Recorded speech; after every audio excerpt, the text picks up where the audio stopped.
5 before 5. In the name of God, the most merciful, the most compassionate.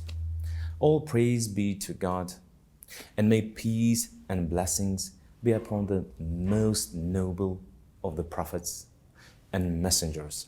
The prophet, peace and blessings be upon him, said, "Take benefit of 5 before 5. Your youth before your old age, your health before your sickness, your wealth before your poverty, your free time before your preoccupation, and your life before your death." Youth before old age. One of the things that most people take for granted is their youth. When people are young, they are full of energy and are capable of doing so many things for the sake of God the Most High, but often we see that this energy is wasted in one way or another. When people lose their youth, they inevitably find it harder to do those deeds and acts of worship that they found somewhat easier to do at a younger age. With old age, people find it harder to keep obligatory fasts. They may not be able to perform ablution properly or to pray properly, and they may not have the energy to recite the Quran very often. It is common to hear young people claim that they will start practicing Islam when they get older.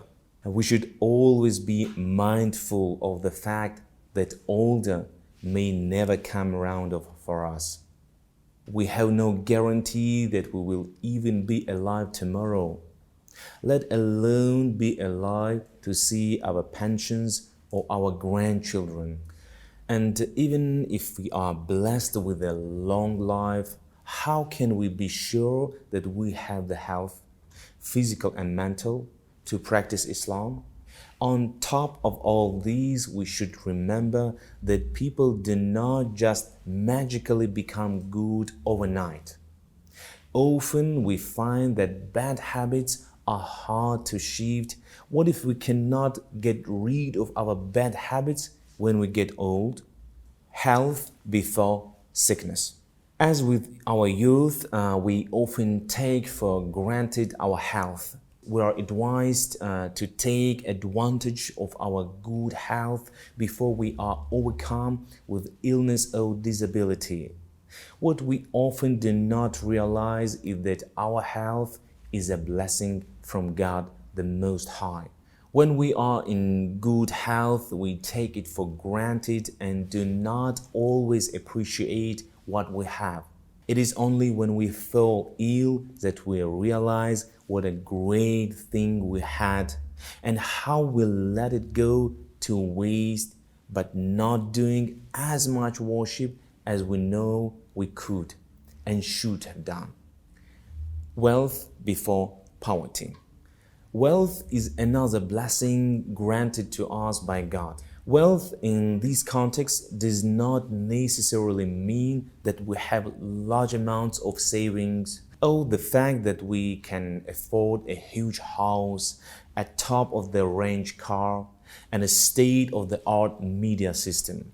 The simpler things such as a roof over our heads, clothes on our backs, and food in our fridges make us amongst the world's wealthiest people, a fact that we more often than not seem to overlook, particularly when we see people that have a lot more worldly possessions than we do. There are millions of people in the world today that do not even have a drop of clean water to drink, and they do not know whether their next meal will be coming from.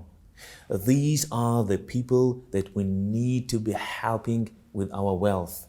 Even a small donation can go a long way.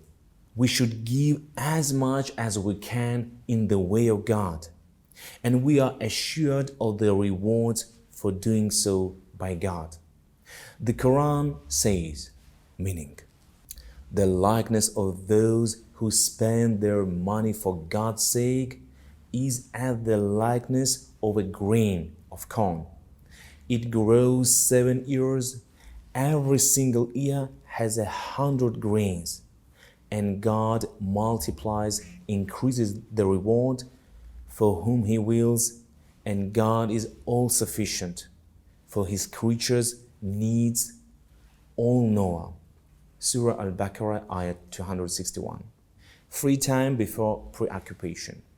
Islam always encourages us to make the most of our time and to spend as much of it as possible in the way of God.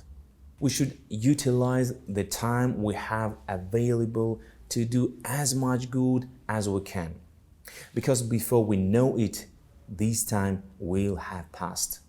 As mentioned above, we should use the time we have in our youth to do as much in the way of God as possible.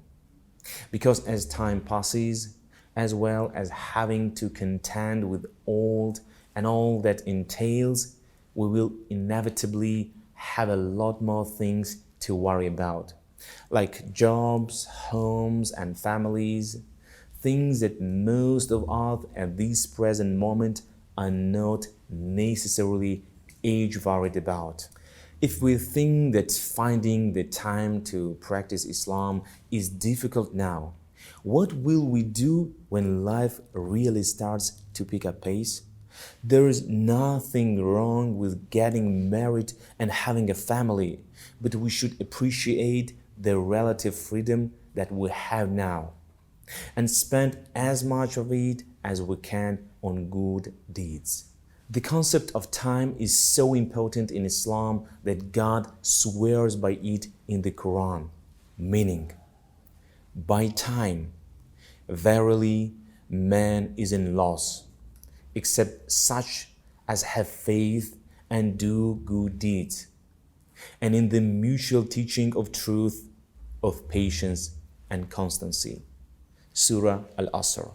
In line with the above ayat, we have to discipline ourselves by giving value to the importance of time.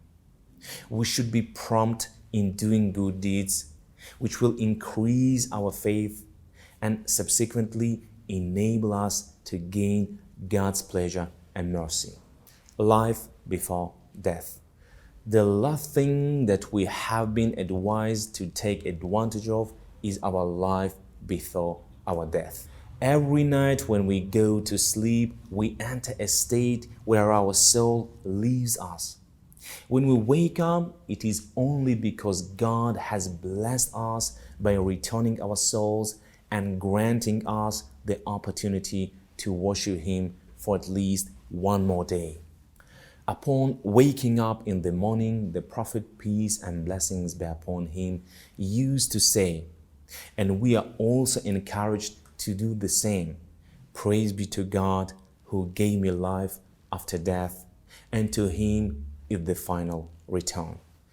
Often we do not fully appreciate how great a blessing it is to be given another chance. We become relaxed about death, and we do not fully comprehend or appreciate that at some point, and only God the Most High knows when, our life will be taken away from us for good, leaving no second chance, no opportunity to make up for the wrongs we have done, and no turning back time. We must not forget what a mercy life is. We should savor every moment and use it to our best advantage. This means pleasing God in order to achieve our ultimate goal, paradise. I will end with the final hadith that I feel sums up the importance of all these issues. A man shall be asked concerning 5 things on the day of resurrection, concerning his life, how he spent it, concerning his youth, how he grew old, concerning his wealth, how he acquired it and how he spent it, and what he did with the knowledge he had. I pray that God, the Most High, grant us His assistance to make the most of all that He has blessed us with, and that He accepts all our efforts, inshallah.